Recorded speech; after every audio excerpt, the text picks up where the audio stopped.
Di berbagai pecahan alam surgawi Guntur, terdapat banyak gua tempat tinggal para celestial yang dipenuhi harta, sekaligus dilindungi oleh jutaan pembatasan kuat. Meskipun wilayah ini sudah sering dijelajahi oleh para kultivator, masih banyak tempat berbahaya yang pembatasannya belum tersentuh sama sekali. Di sebuah fragmen terpencil berlantai tanah hitam dan bergemuruh tanpa kilatan petir, Li Yuan dan Wang Lin berjalan bersama dalam kesunyian. Li Yuan berjongkok menyentuh tanah dan menjelaskan seputar hukum pembatasan bumi yang menyembunyikan sebuah gua celestial dari deteksi indera ilahi. Wang Lin menyimak dengan saksama dan langsung menangkap poin penting analisis tersebut. Sejak sadar sepenuhnya dari jeratan jejak budak, Li Yuan sangat berterima kasih karena Wang Lin telah menyelamatkan nyawanya.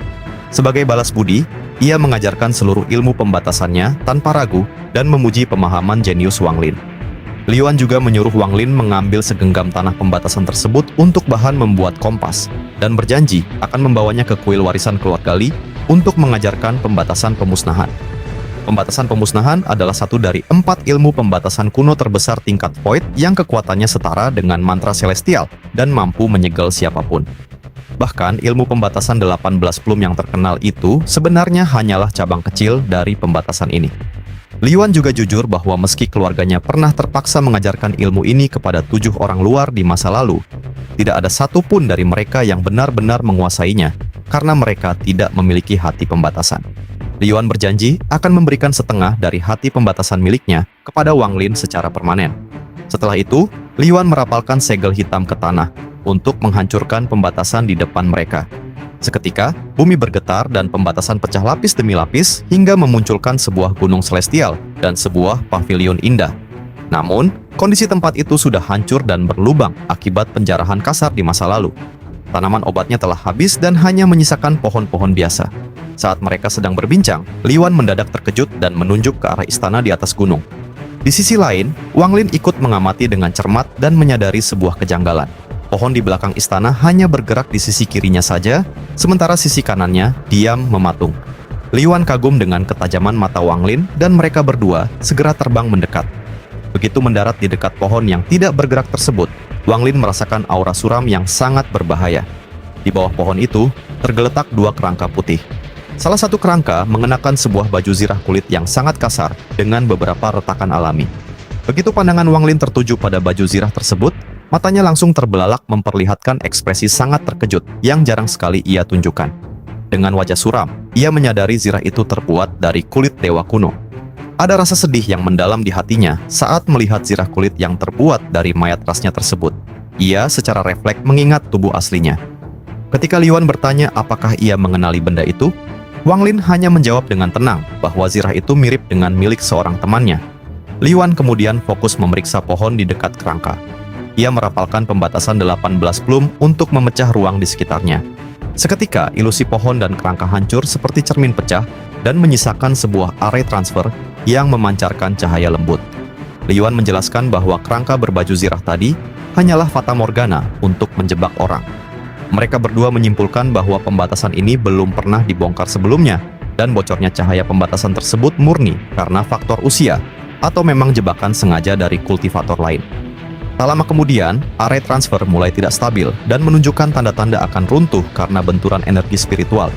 Dari pusaran ruang yang retak, muncul sekilas potongan gambar bangunan kuno yang misterius. Tepat saat mereka berniat masuk untuk menyelidikinya, sebuah kesadaran ilahi yang luar biasa kuat mendadak menyapu area tersebut. Tekanan kesadaran ilahi ini begitu besar hingga membuat awan tersingkir dan menekan tubuh Li Yuan hingga memuntahkan seteguk darah. Menyadari pemilik kesadaran ilahi tersebut, Wang Lin langsung bertindak cepat menarik Li Yuan dan melesat menuju array transfer. Sosok di langit menyadari pergerakan mereka. Dalam sekejap, area radius 1000 kaki berubah menjadi merah pekat dan memuntahkan kabut hantu yang meratap tajam.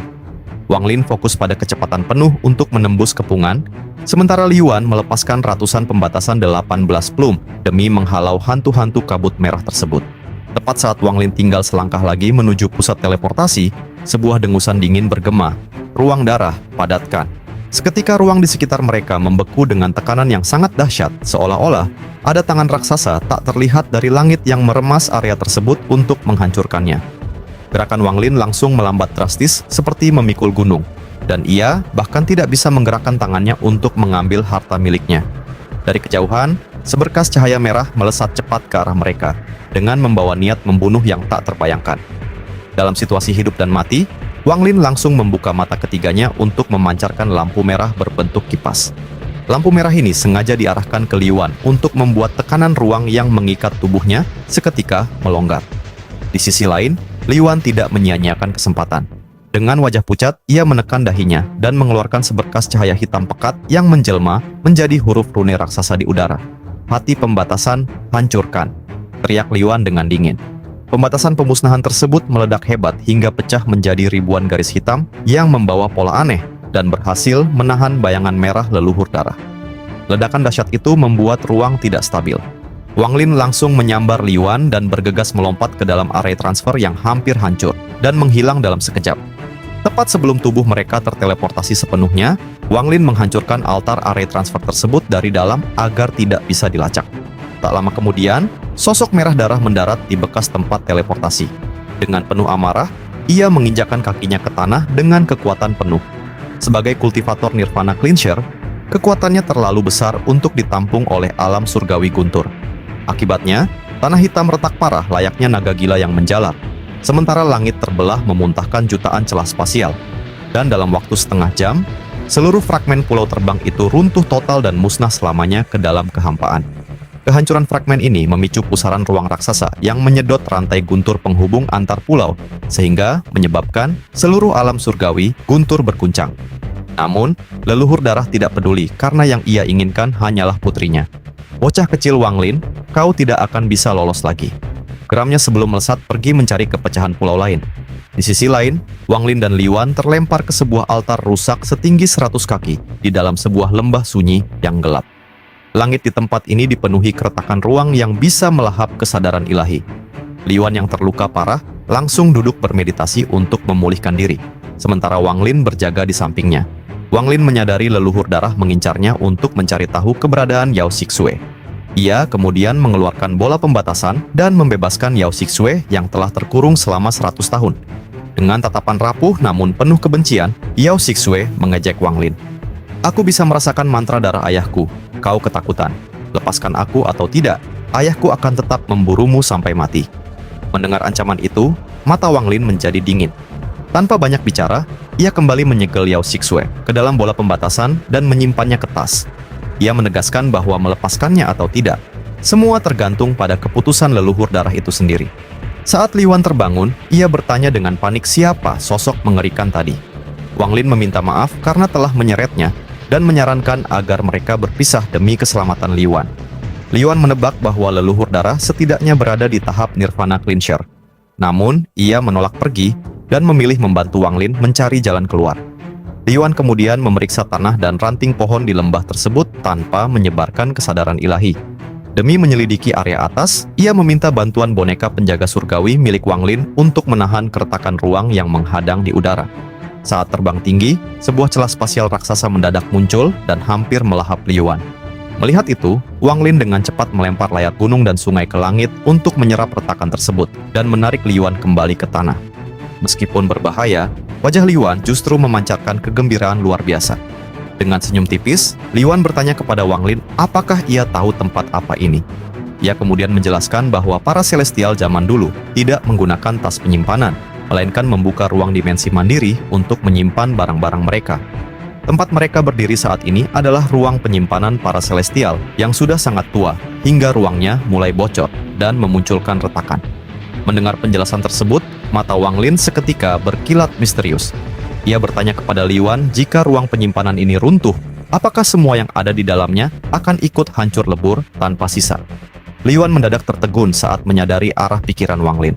Wang Lin tersenyum dingin dan berkata lirih, "Jika begitu, aku bisa memanfaatkan ruang ini untuk menjebak leluhur darah." Sementara itu, Li Yuan terdiam menyaksikan kegilaan Wang Lin.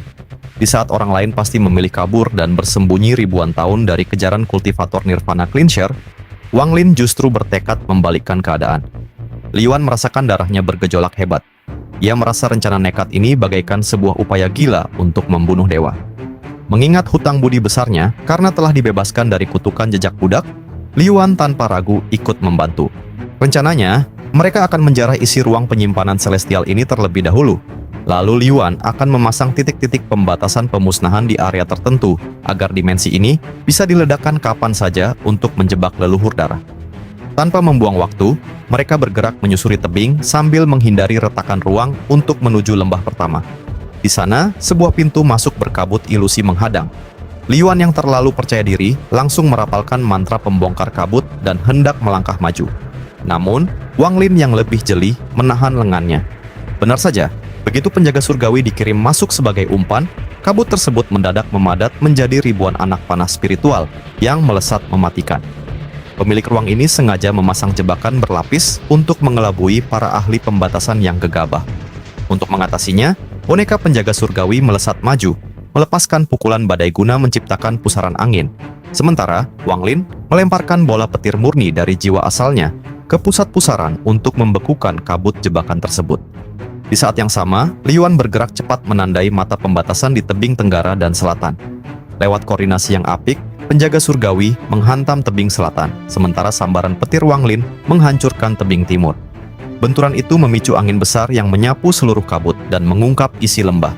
Sebuah pedang pendek hitam yang tertancap di tanah dan dikelilingi oleh 8 tengkorak binatang buas mistis. Sebagai bentuk tahu diri atas bantuan rekannya, Wang Lin memilih mengambil 8 tengkorak. Sementara, Liyuan dengan gembira mengamankan pedang pendek hitam tersebut. Mereka kemudian melanjutkan perjalanan menuju lembah kedua yang pintu masuknya jauh lebih sempit. Namun saat jarak tersisa 5 km, jalan mereka tertutup total oleh jutaan retakan ruang yang terus bermunculan secara acak.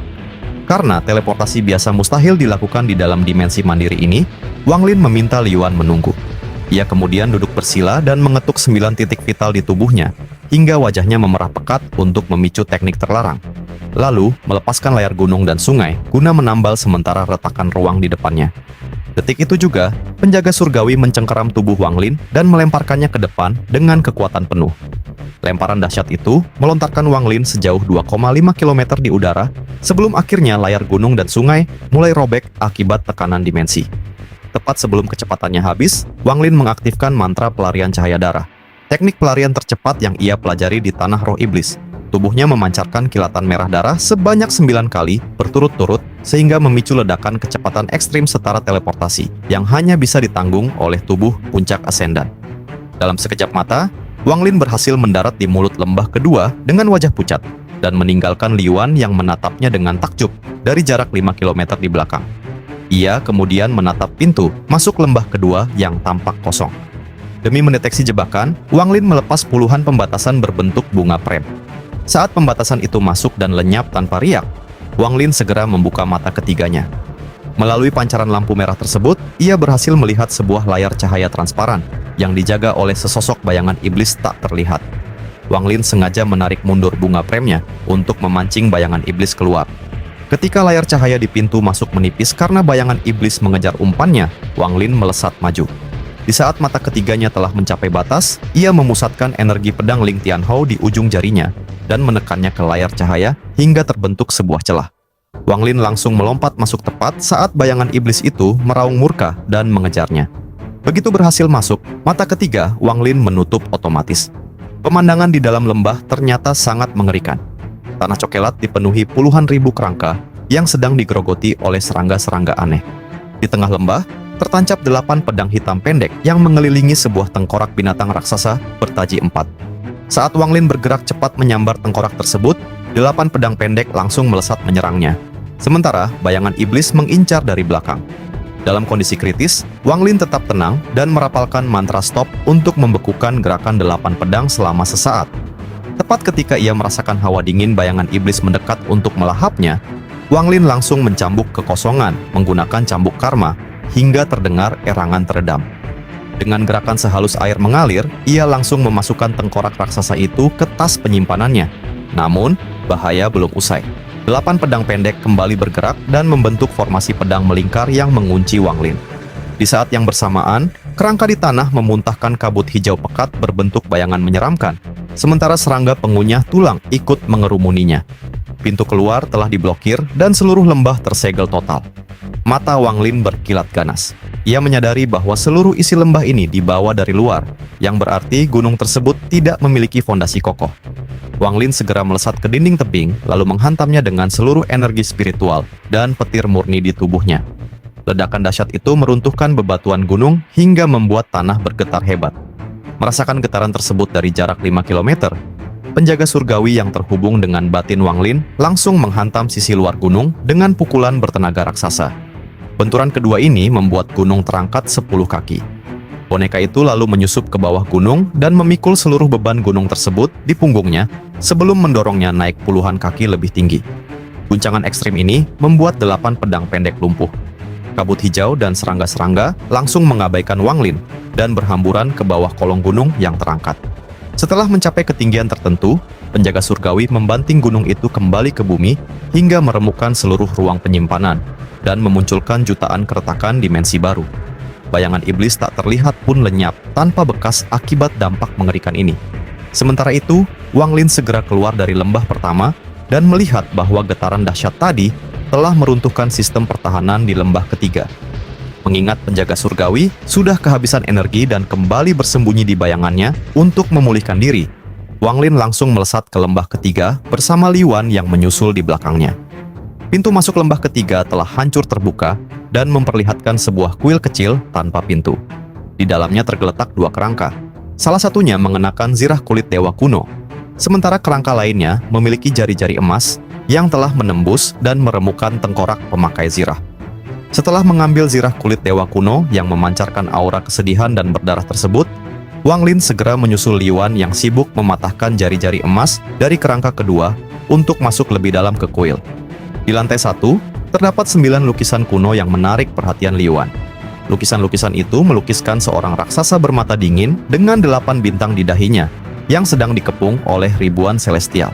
Sementara Li Wan bergumam takjub saat melihat lukisan dewa kuno bintang 8 tersebut, Wang Lin memilih naik ke lantai 2 yang lebih sepi. Lantai 2 hanya berisi sebuah pedupaan penuh debu dan sebuah meja tulis yang di atasnya berserakan kertas perkamen kuning. Di bawah sebuah pemberat kertas magis, terdapat catatan harian pemilik kuil yang ditulis dengan tangan yang semakin kacau di bagian akhir. Tahun ke-16 era ke-27 alam surgawi. Perang pertama melawan tatanan kuno berakhir dengan kemenangan kita. Harta sihirku rusak dan harus diperbaiki di sini. Namun berkat jasaku, aku dihadiahi sepotong kulit milik raksasa itu dan menjadikannya sebuah zirah kulit. Tahun ke-19 era ke-27 alam surgawi. Terjadi bencana yang mengejutkan, Kaisar Langit mendadak gila dan tewas saat menunjuk ke arah langit. Aku melihat sendiri sebuah pemandangan yang seharusnya tidak pernah ada saat kematiannya. Sebagai Celestial, aku tidak pernah takut bahkan saat bertarung melawan dewa kuno. Namun di momen itu, aku menjadi sangat ketakutan karena melihat sesuatu yang tabu. Saat Celestial lain bertempur, aku memilih kabur. Tapi sepasang mata di langit terus mengawasiku. Aku harus melukis apa yang kulihat. Aku sudah menggambarnya. Tapi benda apa sebenarnya ini? Apa yang telah kulukis? Catatan itu terputus begitu saja. Dengan tatapan serius, Wang Lin perlahan duduk di kursi meja tersebut, lalu meraih kuas yang ada, dan berniat merasakan sisa ingatan dan emosi yang tertinggal saat Celestial tersebut membuat lukisannya.